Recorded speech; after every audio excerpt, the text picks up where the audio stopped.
Tahu gak sih di UAS Fisika Dasar 2A itu suka ada soal cerita yang susah dibayangin. Kira-kira materi apa ya? Kang, apa sih materi di UAS Fisika Dasar 2A yang susah dibayangin? Oke. Saya akan jelasin materi yang agak nyeleneh gitu atau agak aneh gitu. Biasanya tentang relativitas, ya. Sebenarnya sesuai judulnya, relativitas. Berarti ada relatif. Relatif itu artinya tidak mutlak, bergantung siapa dong? Bergantung pengamatnya siapa. Jadi di dalam relatif itu kita akan mengenal tentang pengamat, ya, yang mengamati. Ada pengamat, ya. Pengamat. Nah, biasanya ada dua. Pengamat pertama biasanya pengamat sesungguhnya, ya. Pengamat sebenarnya. Pengamat, ya. Sebenarnya. Satu lagi pengamat yang, ya, pengamat relatif gitu ya. Pengamat relatif atau tidak sebenarnya. Nah, gitu.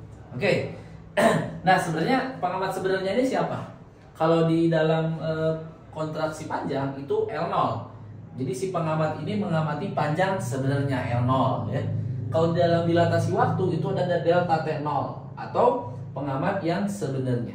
Jadi pengamat sebenarnya ini siapa? Pengamat yang berada dalam peristiwa. Ingat ya, dalam peristiwa. Oke. Jadi gini, peristiwanya di mana? Gitu. Itu pertanyaannya. Jadi sebenarnya teman-teman harus mengetahui dulu peristiwa apa. Gitu. Oke, saya akan perlihatkan tentang kontraksi panjang, ya. Oke. Kasus pertama, kedua pengamat ini akan mengamati tinggi pohon kelapa, ya. Tinggi pohon kelapa. Oke. Tinggi pohon kelapa. Oke. Nah, menurut orang yang ada di dekat pohon kelapa, tingginya itu misalkan ada 10 meter, misal 10 meter. Nah, menurut orang yang ini gitu. Ini menurut A, menurut B gitu. Ini menurut A. Nah, kalau menurut B gimana? Pertanyaannya itu, menurut B gimana? 10 meter lebih besar atau lebih kecil? Nah, sebelum menjawab, kita lihat dulu si pengamat yang ada di si peristiwa ini apa? Tinggi pohon kelapa. Nah, berarti itu peristiwanya. Berarti apa? Berarti si pengamat yang sebenarnya siapa? Yang ada di dekat pohon kelapa. Berarti yang L0 ini siapa? 10 meter. Ya, berarti yang B ini berarti berapa? Ya ini L0 dibagi gamma. Jadi bakal memendek menurut orang ini. Jadi kalau ini 10 meter, menurut ini mah bakal misalkan 9 meter misalnya. Ya, jadi akan memendek. Nah, oke, peristiwa yang lain. Misalnya peristiwa kita ingin mengukur panjang pesawat. Nah, peristiwanya apa? Panjang pesawat. Panjang pesawat misalkan ini ada 4 meter. Nah, berarti panjang sebenarnya siapa? Menurut orang yang di pesawat. Karena peristiwanya panjang pesawat. Berarti menurut si B 4 meter, menurut si A berapa? Bakal lebih kecil. Karena menurut ini, oh itu bukan sebenarnya. Berarti 3 meter gitu ya.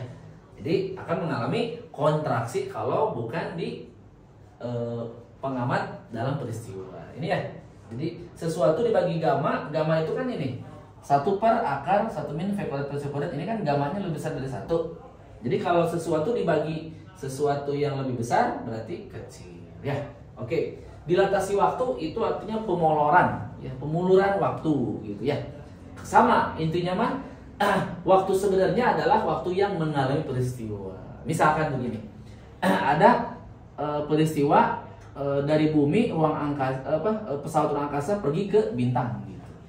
Nah, keduanya, orang yang di pesawat dan orang di bumi mengamati peristiwa sama. Apa peristiwanya? Peristiwa perjalanan si pesawat dari bumi ke bintang. Berarti siapa delta T0? Delta T0 adalah yang ada di pesawat. Karena pesawat mengalami peristiwanya. Peristiwa pergi gitu loh. Berarti yang menurut bumi ini bakal apa? Bakal lebih besar atau lebih kecil? Bakal lebih besar. Jadi kalau orang yang di pesawat ini dengan kecepatan 0,8 C misalnya itu adalah misalkan 2 minggu gitu perjalanannya. Kalau menurut orang di bumi gimana? itu bakal bisa 2 tahun gitu ya. Jadi saran kalau ingin awet muda, udah aja pergi ke bintang gitu ya, kecepatan mendekati cahaya. Oke. Kalau awet muda, merah muda. Oke, selanjutnya biasanya di ujian itu adalah transformasi Lorentz ya.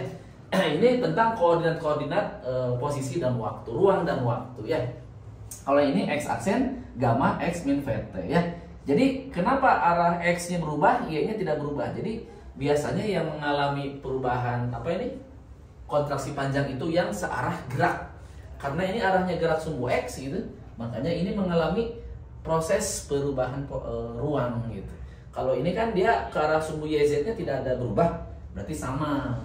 Nah, kalau waktunya juga berubah, ruang dan waktu ya. Nah, berarti gamma T min V X C kuadrat. Berarti T aksen, X aksen siapa? Nah, ini ceritanya gini koordinatnya. Jadi kalau S aksen itu adalah koordinat kerangka yang bergerak gitu. Kalau S kerangka yang diam ya. Jadi peristiwanya biasa di sini. Jadi misalkan si pesawat mengeluarkan cahaya, kan cahayanya di pesawat, gitu-gitu lah. Ya. Jadi lihat dulu X aksen dan X ini siapa, peristiwanya di mana.